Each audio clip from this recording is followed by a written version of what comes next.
Welcome to A9 TV. ముందుగా headlines చూద్దాం. బాపట్ల జిల్లా వేమూరు నియోజకవర్గం కొల్లూరులో ప్రజాగలం సభ. సీఎం జగన్ పై విమర్శల వర్షం కురిపించిన చంద్రబాబు, వైసీపీలో రౌడీలున్నారు, మంచివాళ్లున్నారు అంటూ వ్యాఖ్యలు.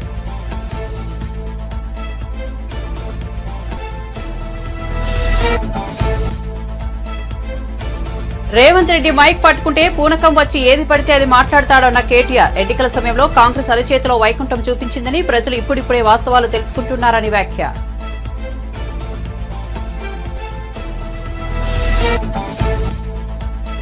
పదమూడవ రోజు మేమంతా సిద్ధం ఏటుకూరు సభలో పాల్గొన్న సీఎం జగన్.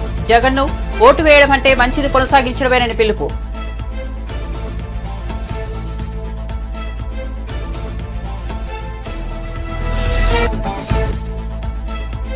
బీజేపీని వ్యతిరేకిస్తే ఈడీ, సీబీఐ దాడులు చేయిస్తున్నారన్న పొన్నం ప్రభాకర్. తెలంగాణ ఏర్పాటును ప్రధాని నరేంద్ర మోదీ అవమానించారన్న మంత్రి. బీజేపీ భావోద్వేగాలతో రాజకీయాలు చేస్తోందని ఆరోపణ. ఇక వార్తల్లోకి వెళ్తే టీడీపీ అధినేత చంద్రబాబు నివాసంలో ఎన్డీఏ కూటమి నేతలు సమావేశమయ్యారు. అమలాపురం నుంచి ఉండవల్లిలోని నివాసానికి చేరుకున్న చంద్రబాబుతో జనసేన అధినేత పవన్ కళ్యాణ్, బీజేపీ రాష్ట్ర అధ్యక్షులు పురంధేశ్వరి, ఆ పార్టీ రాష్ట్ర ఎన్నికల ఇన్ఛార్జ్ సిద్ధార్థ్ రాజ్ సింగ్ భేటీ అయ్యారు. ఈ సమావేశానికి జనసేనాని పవన్ కళ్యాణ్, బీజేపీ ఏపీ అధ్యక్షులు పురంధేశ్వరి హాజరయ్యారు. బీజేపీ రాష్ట్ర ఇన్ఛార్జ్ సిద్ధార్థ్ రాజ్ సింగ్ కూడా భేటీ అయ్యారు. ఎన్నికల వ్యూహరచన, ఉమ్మడి మేనిఫెస్టో, రాష్ట్ర ప్రచారానికి జాతీయ నేతలను ఆహ్వానించడం తదితర అంశాలపై వీరు చర్చిస్తున్నారు. రాష్ట్ర వ్యాప్తంగా కొన్ని సీట్లలో అభ్యర్థుల మార్పుపై వీరు చర్చించే అవకాశం ఉంది. తూర్పుగోదావరి జిల్లా అనపర్తిలో బీజేపీకి బదులుగా టీడీపీ పోటీ చేయడం, దీనికి బదులుగా చిత్తూరు జిల్లా తంపలపల్లి నియోజకవర్గం నుంచి బీజేపీకి అవకాశం ఇవ్వడం వంటి అంశాలపై నేతలు చర్చించనున్నారు.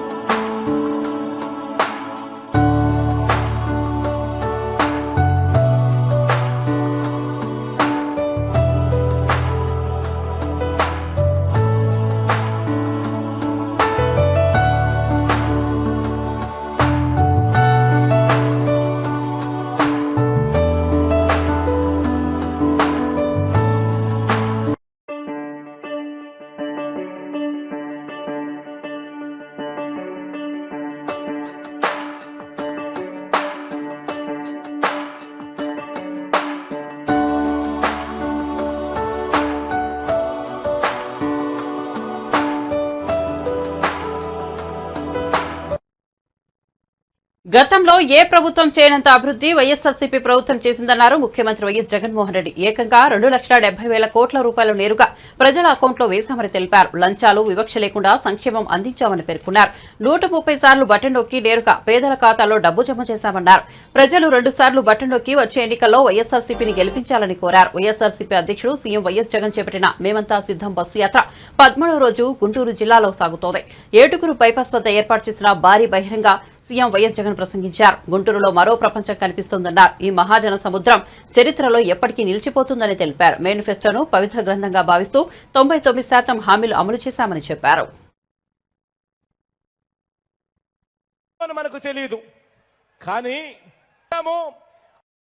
ఆ విలన్ కున్న గుణగుణాలను బట్టి ఆ మనిషి విలను అని చెప్పి మనం అంతగా మనమే అంటాం. ఈరోజు నేను ఒకటి చెప్తా ఉన్నాను. 58 నెలల కిందట మీ బిడ్డ మీ అందరి ముందు నిలబడి మీ బిడ్డ ఫలానిది చేస్తాను అని చెప్పి మేనిఫెస్టో ఎన్నికల ప్రణాళిక తీసుకొచ్చి మీ బిడ్డ మళ్ళీ ఈ రోజు 58 నెలల తర్వాత ఆ మేనిఫెస్టోను ఒక బైబిల్ గాను, ఆ మేనిఫెస్టోను ఒక ఖురాన్ గాను, ఆ మేనిఫెస్టోను ఒక భగవద్గీతగాను భావిస్తూ మీ బిడ్డ ఆ మేనిఫెస్టోలో చెప్పినవి 99% వాగ్దానాలు అమలు చేసి మళ్ళీ మీ బిడ్డ మీ ముందర నిలబడి ఈ రోజు మీ అందరి ఆశీస్సులు కోరుతా ఉన్నా మార్పు ఒక్కసారి గమనించమని. రోజు మీ అందరి ఆశీస్సులు కోరుతా ఉన్నా మార్పు ఒక్కసారి గమనించమని. అదే ఈ కూటమిని ఒకసారి చూడమని అడుగుతా ఉన్నా. ఈ కూటమిని ఒకసారి చూడమని అడుగుతా ఉన్నాను. వారు చేసిన పనులను ఒకసారి గమనించమని చెప్పి కూడా కోరుతా ఉన్నాను. ఇదే కూటమి మీ అందరికీ గుర్తుందా? ఇదే కూటమి 2014లో ఒక్కసారి ఫ్లాష్ బ్యాక్ లేకపోదామా? ఇదే కూటమి గుర్తుందా? ఈ ఫోటోలు గుర్తున్నాయా? ఇదే చంద్రబాబు,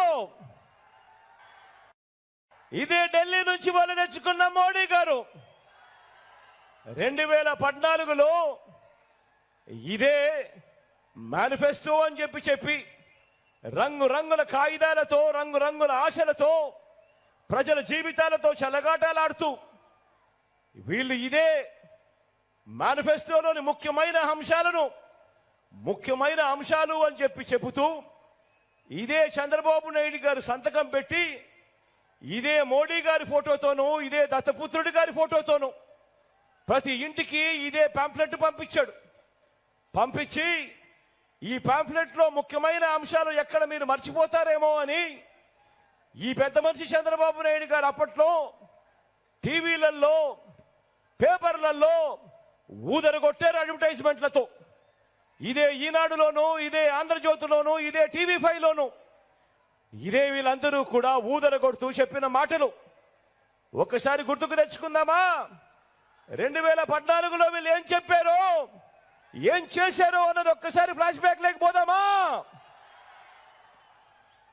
ఇదే చంద్రబాబు నాయుడు గారి సంతకంతో, ఇదే వీళ్ళ ముగ్గురు ఫోటోలతో ముఖ్యమైన అంశాలు అని అంటూ ప్రతి ఇంటికి పంపించిన ఈ పాంఫ్లెట్ లో వీళ్ళు చెప్పిన అంశాలు.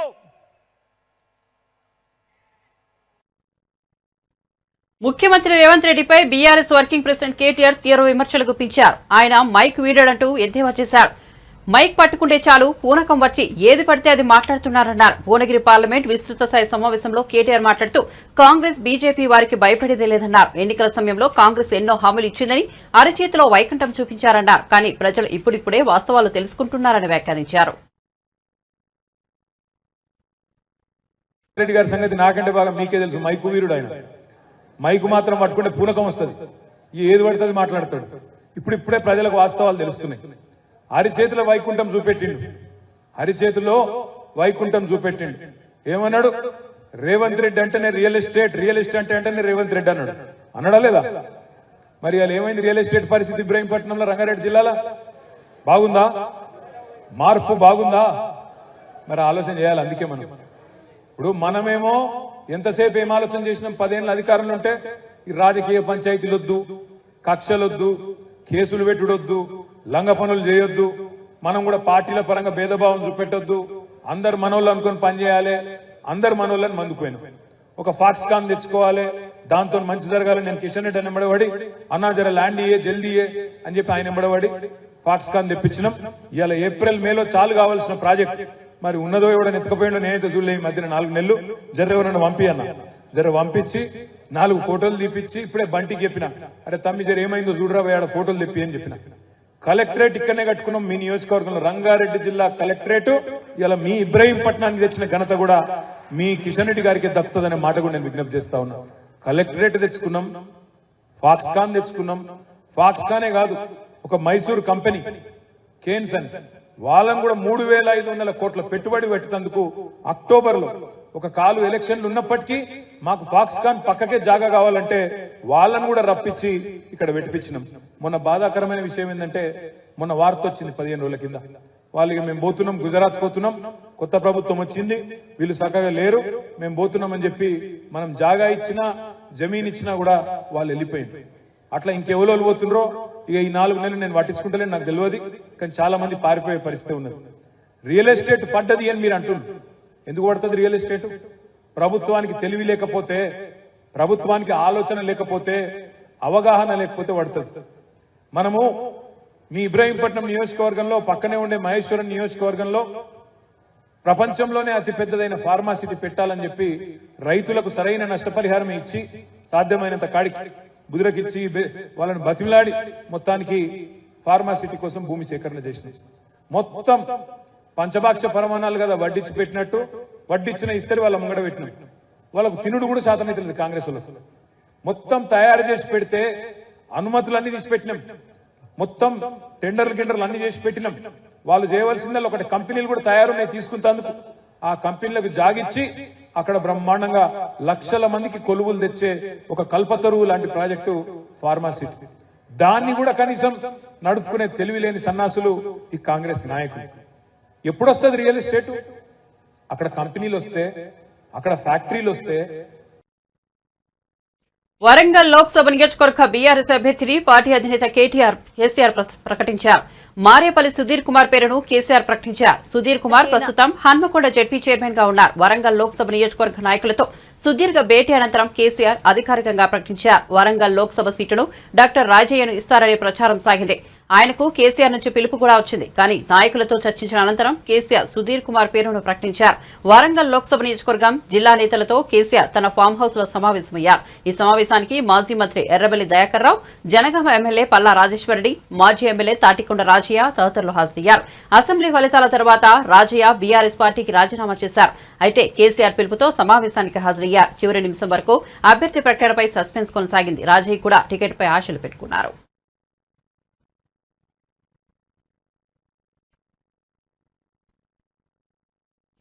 ఎన్నికల నేపథ్యంలో ఆంధ్రప్రదేశ్లో జరుగుతున్న పరిణామాలపై కేంద్ర ఎన్నికల సంఘం ప్రత్యేక నిఘా పెట్టిందని రాష్ట్ర ఎన్నికల ప్రధానాధికారి ముఖేష్ కుమార్ మీనా తెలిపారు. తిరుపతి మహిళా విశ్వవిద్యాలయంలో ఏర్పాటు చేసిన ఓట్ల లెక్కింపు కేంద్రాలు, ఈవీఎంలు భద్రపరిచే గదులను పరిశీలించారు. ఓటింగ్లో పాల్గొందాం నినాదంతో ఉన్న సెల్ఫీ ఫోటో బాక్స్ ను ప్రారంభించారు. నకిలీ ఓటర్ కార్డుతో దొంగ ఓట్లు వేయడానికి ప్రయత్నించే వారిపై కఠిన చర్యలు తీసుకుంటామని తెలిపారు. వచ్చేసి మనం పిల్లలతో స్వీప్ యాక్టివిటీ అంటే ప్రతి 18 ఇయర్స్ గర్ల్ బాయ్కి ఓటింగ్ హక్కు ఉండాలి ఒకటి. రెండవది వాళ్ళు పోలింగ్ రోజు యాజ్ ఏ రెస్పాన్సిబిలిటీ పోలింగ్ స్టేషన్కి వచ్చి ఓటు వేయాలి. సో మనకు 18 ఇయర్స్ అంటే న్యూ ఓటర్స్లో 3-4 మంత్స్ బ్యాక్ మనం డ్రాఫ్ట్ పబ్లిష్ చేసినప్పుడు ఓన్లీ 3 లక్షల ఓటు ఉండేవి. ఈరోజు మనకు 10 లక్షల వరకు ఓన్లీ 18 to 19 ఇయర్స్ ఓట్ మన డిస్ట్రిక్ట్స్లో ప్రయత్నం వలన ఈరోజు ఈ ఫిగర్ వచ్చింది. ఇంకా 2-3 రోజు అవకాశం ఉంది. అప్పుడు కూడా వాళ్ళు if anybody is left out they can come and vote. 16th announcement అయిన తర్వాత మనము ఎంసీసీ ఇంప్లిమెంట్ అయింది. ఎంసీసీ ఇంప్లిమెంట్ ఈసారి చాలా కేర్ఫుల్గా రెస్పాన్సిబుల్గా ప్రతి జిల్లాలో చేస్తున్నారు. ఎక్కడైనా ఎప్పుడైనా ఏమైనా కంప్లైంట్ వస్తే ఆ కంప్లైంట్ పైన మా ఇన్స్ట్రక్షన్ అంటే ఎలక్షన్ కమిషన్ ఇన్స్ట్రక్షన్ అంటే విదిన్ 24 hours ఆ కంప్లైంట్ ఎంక్వైరీ చేయాలి, యాక్షన్ తీసుకోవాలి. తర్వాత యాక్షన్ ప్రకారం కమిషన్కి, సిఇఓకి, మళ్ళీ కమిషన్కి రిపోర్ట్ పంపించాలి. సో డిస్ట్రిక్ట్స్లో ఏ కంప్లైంట్ వస్తే అది జిల్లా కలెక్టర్ అంటే డిఈఓ తర్వాత ఎస్పీ దీనికి సంపూర్ణ బాధ్యత ఉంటుంది. They should immediately take action and report to the commission. So నిన్నటి వరకు మన సీజర్స్ కూడా ఇప్పుడు 100 కోట్ల వరకు సీజర్స్ 16 తర్వాత అయినాయి. దాంట్లో సుమారుగా 25 కోట్ల వరకు క్యాష్ ఉంది. మిగతా డ్రగ్స్, మెటల్స్ ఇవి అన్నీ ఉన్నాయి. ఎక్కడైనా ఎవరైనా వాలంటీర్స్ నుంచి ఎంప్లాయీ వరకు ఎవరైనా ఎక్కడైనా పొలిటికల్ యాక్టివిటీలు పార్టిసిపేట్ చేస్తే వాళ్ళ మీద కూడా యాక్షన్ తీసుకుంటున్నాము. సుమారుగా 900 వాలంటీర్స్ని ఈ రోజు వరకు రిమూవ్ చేయడం జరిగింది. కాంట్రాక్ట్ ఎంప్లాయీస్ కూడా చాలా కంప్లైంట్ వచ్చినాయి. సో 150 వరకు కాంట్రాక్ట్ ఎంప్లాయీస్ కూడా మనం తీసేసాము సర్వీస్ నుంచి. ఈవెన్ గవర్నమెంట్ ఎంప్లాయీ కూడా కొన్ని చోట్ల వచ్చింది. సో ఈ రోజు వరకు అరౌండ్ 120 గవర్నమెంట్ ఎంప్లాయీస్ మీద మేము డిసిప్లినరీ యాక్షన్ తీసుకున్నాము. 51 మంది గవర్నమెంట్ ఎంప్లాయీస్ని కూడా సస్పెండ్ చేయడం జరిగింది. ప్రతి కలెక్టర్కి, ప్రతి ఎస్పీకి క్లియర్గా ఇన్స్ట్రక్షన్ ఎలక్షన్ కమిషన్ అప్పుడు ఏం చెప్పింది అంటే వైలెన్స్ ఎక్కడైనా ఉంటే ఇమీడియట్గా యాక్షన్ తీసుకోవాలి. తర్వాత రీపోల్ ఎక్కడ కూడా జరగకూడదు. ఎక్కడ ఏ విషయంలో కూడా ఈ పార్టీని ఫేవర్ చేస్తున్నారో ఆ పార్టీని ఫేవర్ చేస్తున్న ఆ కంప్లైంట్ కూడా రాకూడదు. సో పూర్తిగా మానిటరింగ్ ఇప్పుడు మనకు 3 ఈసీఐ నుంచి స్పెషల్ అబ్జర్వర్స్ కూడా వచ్చారు, జిల్లాల్లో తిరుగుతున్నారు. సో ప్రతి ఇష్యూ ఎలక్షన్ కమిషన్ దృష్టిలో ఉంది. ఎప్పటికప్పుడు మేము యాక్షన్ తీసుకుంటాం.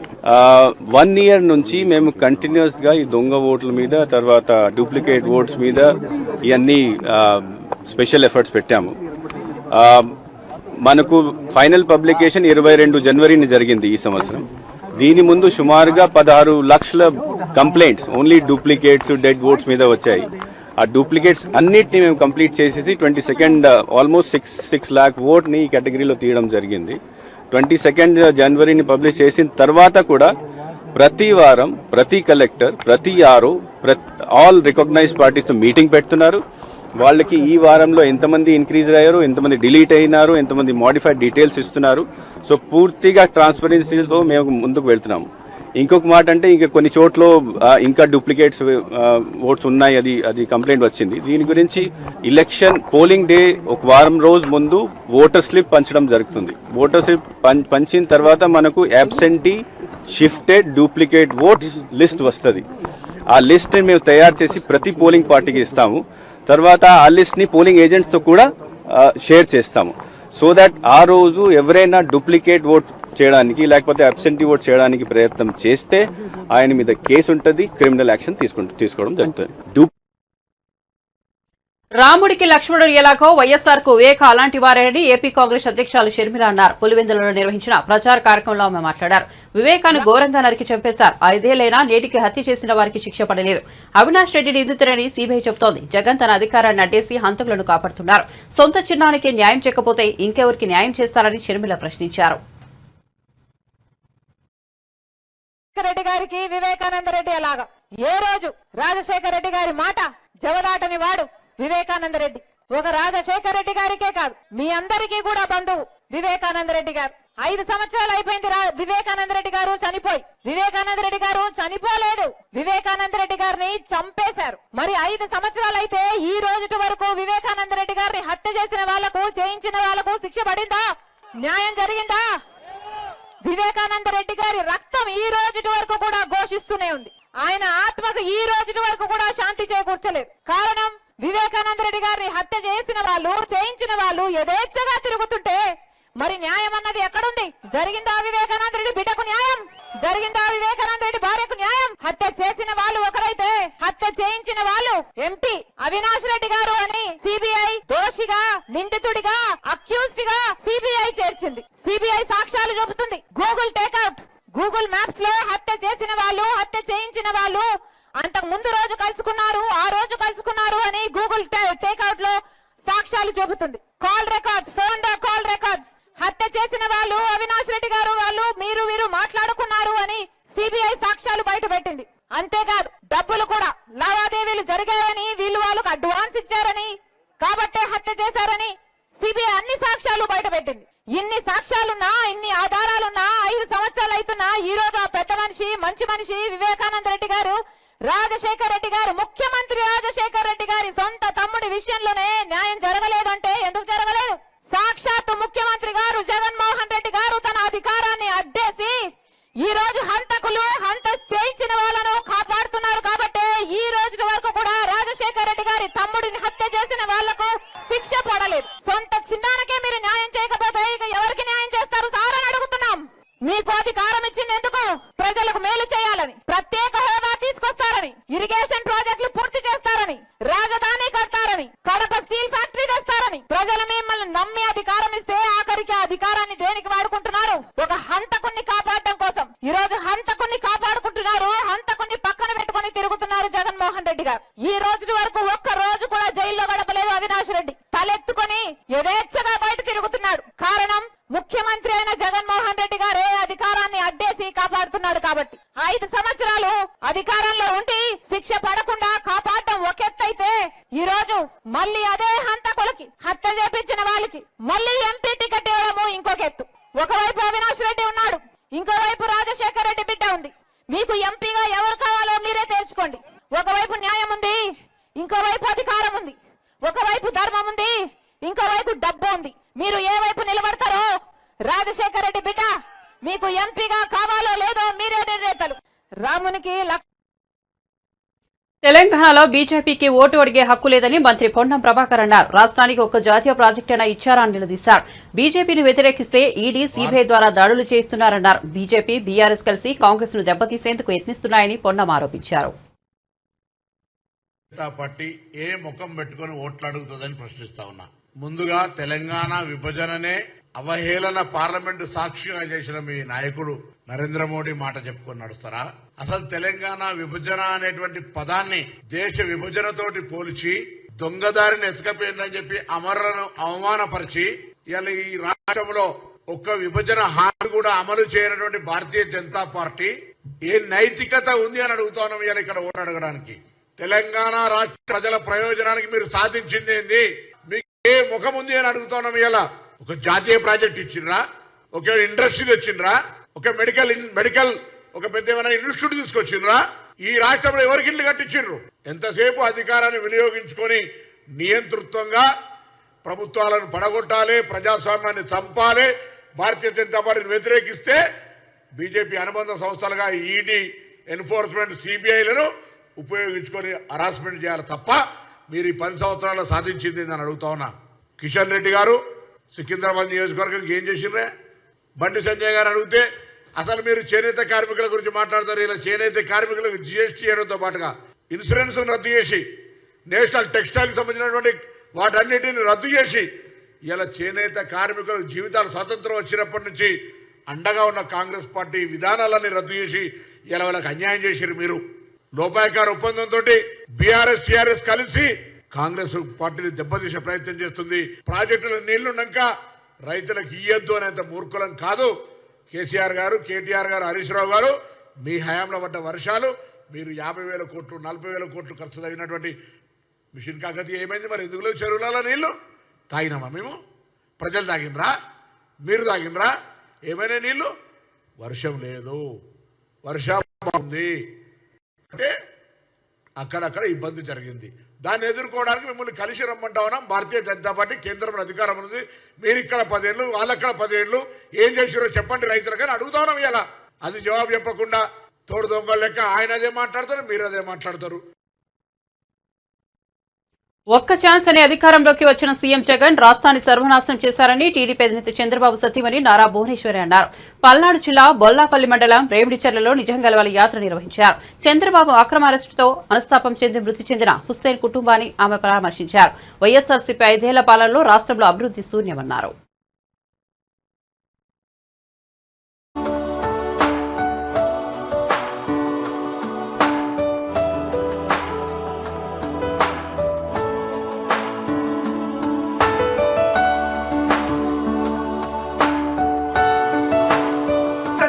ఒక్క ఛాన్స్ అని మీరందరూ నమ్మారు. ఆ ఒక్క ఛాన్స్ తో మీ తల మీద చేయబెట్టి మీ కొంపలు కూల్చుతున్నాడు.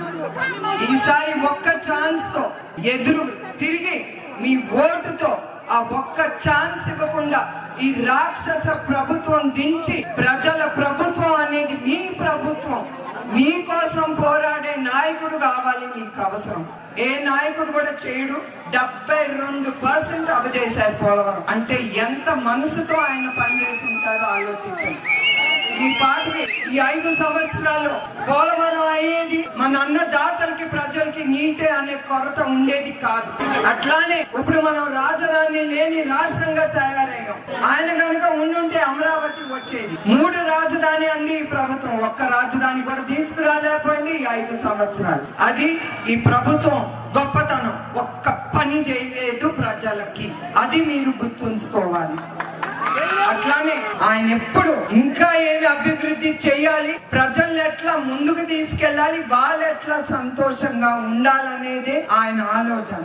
అట్లాంటి నాయకుడిని మీరు మనసులో పెట్టుకుని మీరందరూ ఈ టీడీపీ అధినేత చంద్రబాబు బాపట్ల జిల్లా వేమూరు నియోజకవర్గం కొల్లూరులో ప్రజాగలం సభకు హాజరయ్యారు. ఈ సందర్భంగా ఆయన ప్రసంగిస్తూ సీఎం జగన్ పై విమర్శనాస్త్రాలు సంధించారు.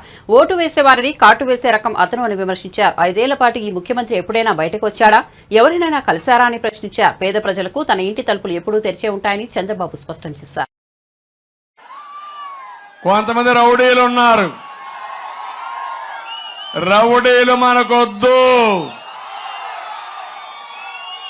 ఈ రాష్ట్రం కోసం ఆలోచించే ఎవరైనా సరే రండి, రాష్ట్రాన్ని కాపాడుకుందాం. దీనికి మీ అందరి బాధ్యత కూడా ఉందని మరి కూడా వారందరికీ విజ్ఞప్తి చేస్తున్నా. తమ్ముళ్ళు, ఈరోజు నేను గుంటూరు జిల్లాలో ఉన్న పాత్ జిల్లాలో, ముఖ్యమంత్రి కూడా ఇక్కడే ఉన్నాడు. మన మీటింగ్ కి మీరందరూ స్వచ్ఛందంగా వచ్చారు, అవునా కాదా అని మిమ్మల్ని అడుగుతున్నా. జగన్మోహన్ రెడ్డి ఒక మీటింగ్ కి 20 కోట్ల రూపాయలు ఖర్చు, 1500 బస్సులు, బిర్యానీ పాకెట్, క్వార్టర్ బాటలు, కైపెక్కకపోతే ఇంకో క్వార్టర్ బాటలు, కొంతమంది తాగి బస్సులో నుంచి కూడా తెక్కకుండా బస్సులోనే పడుకునే పరిస్థితికి వచ్చారు. అది నీ సిద్ధం. ఇది మా యొక్క చైతన్యం, ప్రజాగళం. నేను అడుగుతున్నా ముఖ్యమంత్రిని, 5 ఏళ్ళు ఎప్పుడన్నా ఈ ముఖ్యమంత్రి బయట వచ్చాడా తమ్ముళ్ళు అని మిమ్మల్ని అడుగుతున్నా. ఎవరినైనా కలిశాడా అని మిమ్మల్ని అడుగుతున్నా. తాడేపల్లి ప్యాలెస్ లో ఎప్పుడన్నా ఇంటర్వ్యూస్ ఇచ్చాడా అని అడుగుతున్నా. ఎమ్మెల్యేలకి మంత్రులకి ఇంటర్వ్యూలు లేవు. ఎప్పుడన్నా నేను ముఖ్యమంత్రిగా ఉన్నప్పుడు జరిగిందా అని మిమ్మల్ని అడుగుతున్నా. సమైక్య ఆంధ్రప్రదేశ్ లో ముఖ్యమంత్రిగా ఉన్నా, ఇక్కడ ముఖ్యమంత్రిగా ఉన్నా, 14 ఏళ్ళు ముఖ్యమంత్రిగా ఉన్నాను గాని నా హయాంలో ఎప్పుడు కూడా పేద ప్రజలు ఎప్పుడూ మా ఇంటి తలుపులు తెరిచే ఉంటాయని చెప్పి మరొకసారి మీకు తెలియజేస్తున్నా. ఈరోజు ఈ ముఖ్యమంత్రి వస్తా ఉంటే ఒక్క మీటింగ్ పెట్టాలంటే చెప్పాను, వస్తాడు. వస్తే రోడ్లన్నీ తవ్వాలి, చెట్లన్నీ నరకాలి. సభకు రాకపోతే పింఛను కట్టు, రేషన్ కట్టు, అమ్మఒడి లేదు. అయినా కొంతమంది అంటున్నారు, నీ పింఛను పోయినా పర్వాలా, నీ రేషన్ పోయినా పర్వాలా, అమ్మఒడి పోయినా పర్వాలా, మళ్ళీ బాబు వస్తాడు మాకు ఇస్తాడని మీరందరూ కూడా నిర్ణయించుకున్నారు. కానీ మనం సభ పెట్టాలంటే మా తమ్ముళ్ళు ఇంట్లో హ్యాంగర్ కొన్న పసుపు షర్ట్ వేసుకొని రోడ్డు మీదకి వచ్చేస్తారు. సభ అదిరిపోద్ది. అపోజిషన్ వాళ్ళ గుండెళ్ళు పగిలిపోతాయి. అది ఈరోజు తెలుగుదేశం జన సైనికుల యొక్క పట్టుదల. ప్రజల దృష్టిని మరల్చేందుకు సానుభూతి పొందేందుకే ముఖ్యమంత్రి రేవంత్ రెడ్డి తనపై కుట్రలు చేస్తున్నారని మాట్లాడుతున్నారని బీజేపీ రాజ్యసభ సభ్యుడు డాక్టర్ లోక్సభ ఎన్నికల సమయం దగ్గర పడుతున్న కొద్దీ ఆందోళన అభద్రతా భావానికి గురవుతున్నారన్నారు. ప్రచారంలో బీజేపీ అభ్యర్థులు దూసుకుపోతున్నారని పేర్కొన్నారు. ఇచ్చిన హామీలను అమలు చేయడంలో కాంగ్రెస్ పూర్తిగా విఫలమైందని ఆరోపించారు. రుణమాఫీ ఇప్పటివరకు అమలు చేయలేదన్నారు. భాగంగానే ఈ యొక్క కుట్రపూరితమైనటువంటి ఈ యొక్క ప్రయత్నాలు ఖచ్చితంగా తెలంగాణ ప్రజలు వమ్ము చేస్తారని చెప్పి నేను విశ్వసిస్తాను. ఎందుకంటే ఇవాళ హైదరాబాద్ పార్లమెంట్లో కూడా అసదుద్దీన్ ఓవైసీని ఇవాళ అక్కడ అభ్యర్థి మాధవీలత గారు చెమటలు పట్టిస్తూ ఉన్నారు, 3 చెరువుల నీళ్లు తాగిస్తూ ఉన్నారు. ఆ రకంగా ఇవాళ అసదుద్దీన్ ఓవైసీ ఓటమి ఛాయ నుంచి మరి కాంగ్రెస్ యొక్క మరి మద్దతుతో గట్టెక్కించడానికి ఏ రకంగా కాంగ్రెస్ అభ్యర్థిని మజ్లిస్ వ్యతిరేక ఓట్లలో చీలిక తీసుకురావడానికి మరి కాంగ్రెస్ అభ్యర్థిని ఏ రకంగా పెట్టాలో ప్రకటించాలనో స్వయంగా వాళ్ళ ప్రజలే కాదు కాంగ్రెస్ పార్టీ నాయకులు ఫిరోజ్ ఖానే ప్రకటిస్తూ ఉన్నారు. ఇవాళ ఓవైసీని గెలిపించమని మా అధిష్టానం ఆదేశిస్తూ ఉన్నది. నాకు ఎంఐఎం విధానాలతో మరి విభేదాలు ఉన్నప్పటికీ పార్టీ యొక్క ఆదేశాన్ని అనుసరించడానికి మా అధినాయకుడు ముఖ్యమంత్రి తీసుకునే నిర్ణయంలో భాగంగా ఓవైసీని గెలిపిస్తా అని చెప్పి బాహటంగా ప్రకటన చేస్తాం. మరోవైపు వి హనుమంతరావు పార్టీలో చాలా సీనియర్ నాయకులు, ఆయన వ్యాఖ్యలు చూస్తూ ఉంటే మరి విచిత్రం అనిపిస్తూ ఉన్నది. రేవంత్ రెడ్డి గారిని నేను సమర్థించడము మా పార్టీ వాళ్ళకి నచ్చడం లేదంటున్నాను. అంటే మీ పార్టీ వాళ్ళు ఇవాళ రేవంత్ రెడ్డి గారి అయిష్టంగా కొనసాగిస్తారని చెప్పకనే చెప్పుతున్నారా? మీ పార్టీ వాళ్ళు ఇవాళ రేవంత్ రెడ్డి గారితో విభేదిస్తున్నారని, రేవంత్ రెడ్డి గారి నాయకత్వాన్ని అంగీకరిస్తలేదని చెప్పి మీరు చెప్పకనే చెప్పుతున్నారా అని ఇవాళ మీ ద్వారా నేను తెలియజేస్తాను. ఎందుకంటే రేవంత్ రెడ్డి గారిని సమర్థించడమే మా పార్టీ వాళ్ళకి నచ్చడం లేదంటే అందుకనే ఈ రేవంత్ రెడ్డి గారు కూనీ రాగాలు తీస్తున్నారు, కుట్రలు పన్నుతున్నారు, నా మీద మరి ఈ రకంగా పన్నాగాలు పన్నుతున్నారు అనేటువంటి ఈ సానుభూతి కూనీ రాగాలని దేనికి సంకేతమో. అందుకనే అనేక బులెటిన్ ముగించే ముందు హెడ్లైన్స్ మరోసారి చూద్దాం.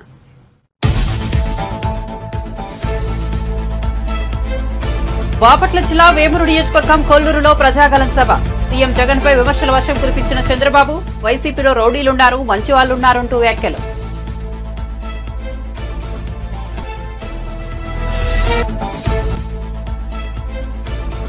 రేవంత్ రెడ్డి మైక్ పట్టుకుంటే పూనకం వచ్చి ఏది పడితే అది మాట్లాడతాడన్న కేటీఆర్. ఎన్నికల సమయంలో కాంగ్రెస్ అరిచేతిలో వైకుంఠం చూపించిందని ప్రజలు ఇప్పుడిప్పుడే వారు తెలుసుకుంటున్నారని వ్యాఖ్య.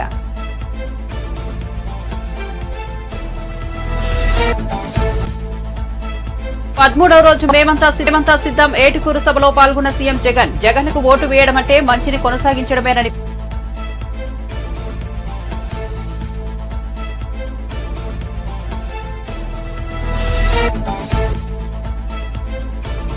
బీజేపీని వ్యతిరేకివే దాడులు చేస్తున్నారన్న పొన్నం ప్రభాకర్. తెలంగాణ ఏర్పాటును ప్రధాని నరేంద్ర మోదీ అవమానించారన్న మంత్రి. బీజేపీ భావోద్వేగాలతో రాజకీయాలు చేస్తోందని ఆరోపణ.